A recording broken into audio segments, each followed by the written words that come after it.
મિત્રો, આજે એવો અસ્તિત્વએ મૂકવો આપ્યો અને એવો ભાવ પણ થયો કે ચાલો આ ભોળા કબૂતરને મળવા જાય. કબૂતર એક એવું પક્ષી છે કે અતિ ભોળું છે. કદાચ એવું ભોળું આપણું મન થઈ જાય એવી ભાવના સાથે જ્યારે હું અહીંયા આવ્યો ત્યારે એક ભાઈ કબૂતરને પાણી આપતા હતા.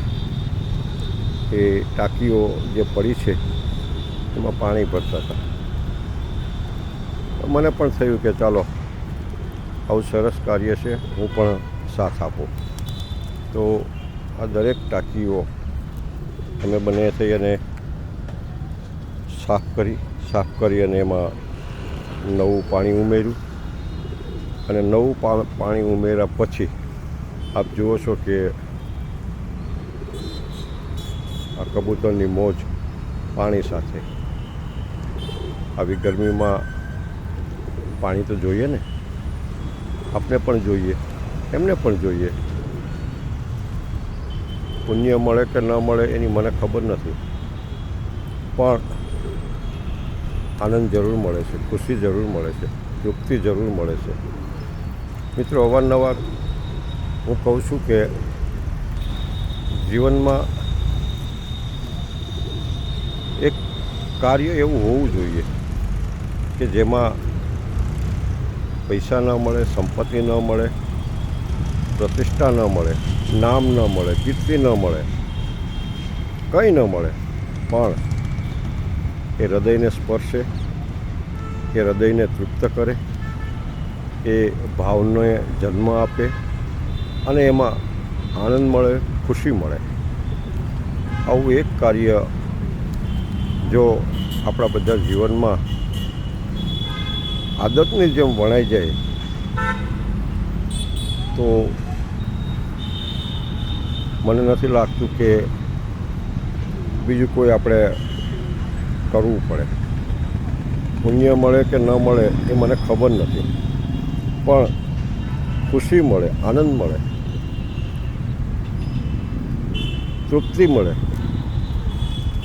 જીવન જીવવાનો એક અર્થ સમજાય તો પણ ઘણું છે.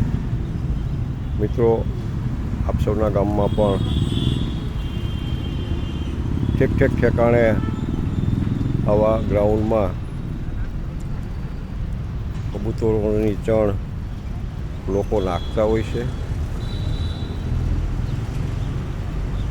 તો એવા સ્થળ પર આપ મુલાકાત લેશો અને આપના જીવનને થોડી પણ સત્કાર્યની આનંદ પ્રાપ્તિ કરો તેવી મારી ભાવના સાથે આ વિડીયો હું શેર કરી રહ્યો છું. રાજકોટના સાધુ વાસવાણી રોડ ઉપરનો આ વિડીયો છે અને આપ પણ જોઈ શકો છો કે આ વિડીયો આપના ઘરની નજીક, આપના ગામમાં, આપના શહેરમાં, આપની ગલીમાં ઠેક ઠેકાણે જોવા મળશે. ક્યારેક સમય કાઢી અને આ કબૂતરની ખુશી જોઈ અને તમે પણ તમારી ખુશીને, તમારા આનંદમાં વધારો કરો એવી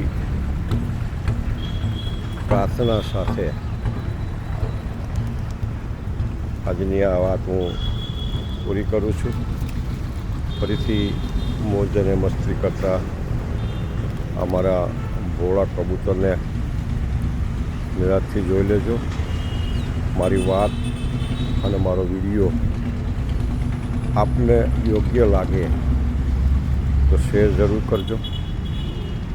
મારી ચેનલમાં અવારનવાર આવા હૃદયસ્પર્શી વિડીયો મુકાતા હોય છે. સબસ્ક્રાઈબ કરશો, લાઈક કરશો, શેર કરશો એવી હૃદયપૂર્વક પ્રાર્થના. ડૉક્ટર દેવાણીના પ્રેમ નમન.